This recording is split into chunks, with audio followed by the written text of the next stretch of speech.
পূর্ণবহাল। আমাদের দাবি চাকরিতে পূর্ণবহাল। আমাদের দাবি চাকরিতে পূর্ণবহাল। আমাদের দাবি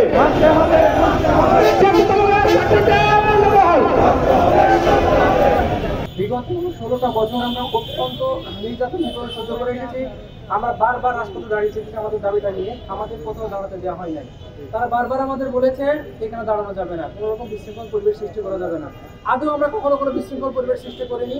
আমরা আমাদের দাবি আদায়ের লক্ষ্যে সবাই মানববন্ধন করেছিলাম এবং সুশৃঙ্খলভাবে দাঁড়িয়েছিলাম।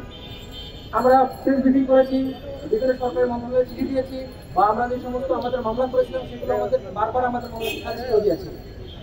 আমরা 2008 সালে আগস্টে আমরা সব নিয়োগ হয়েছিলাম এবং 2009 সালে 11 জানুয়ারি আমাদের ট্রেনিং শুরু হয়। ট্রেনিং কার্যক্রম চলাকালীন 2009 সালের 25 ফেব্রুয়ারি পিলখানায় যে নারকজনক হত্যাকাণ্ড চলে সে বিষয়ে আমরা কেউ অবগত ছিলাম না। 26 ফেব্রুয়ারি দেশের কিছু জায়গা ব্যাটালিয়নে অস্থিতিশীল পরিবেশ সৃষ্টি হয়েছে, বাট আমরা যখন ট্রেনিং ছিলাম আমাদের কোনো কিছু জানানো হয় না। কেন হয় না? আমরা যখন ট্রেনিং এ থাকি আমাদের প্রথম কঠোর শৃঙ্খলার মধ্যে থাকতে হয়। আমাদের না কোনো টিভি রুম, না কোনো মোবাইল ব্যবস্থা, মানে এক কথায় বাড়িতে আমাদের কথা বলার সুযোগ থাকে না।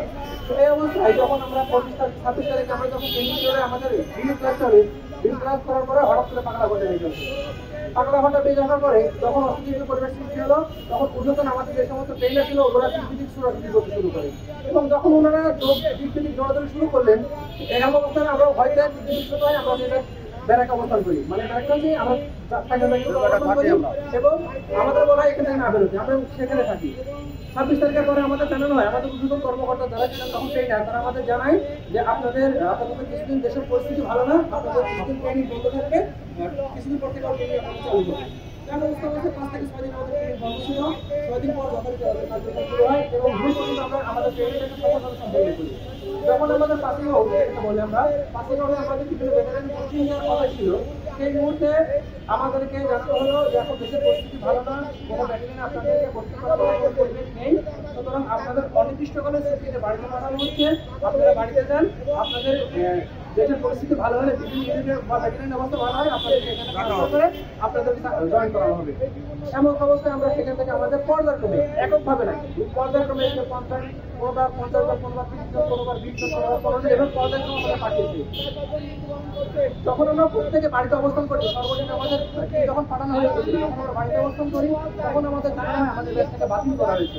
আদেও কেন আমাদের বাতিল করা হয়েছে, এগুলো আমাদের অপরাধ আমরা এখন পর্যন্ত জানি না, এবং এই দাবিটা আমরা আসলে কেন আমাদের বাতিল করা হবে এই কথাটা, এই প্রশ্নের উত্তর আমরা জানার জন্য 16টা বছর অন্যভাবে রাস্তায় করেছি।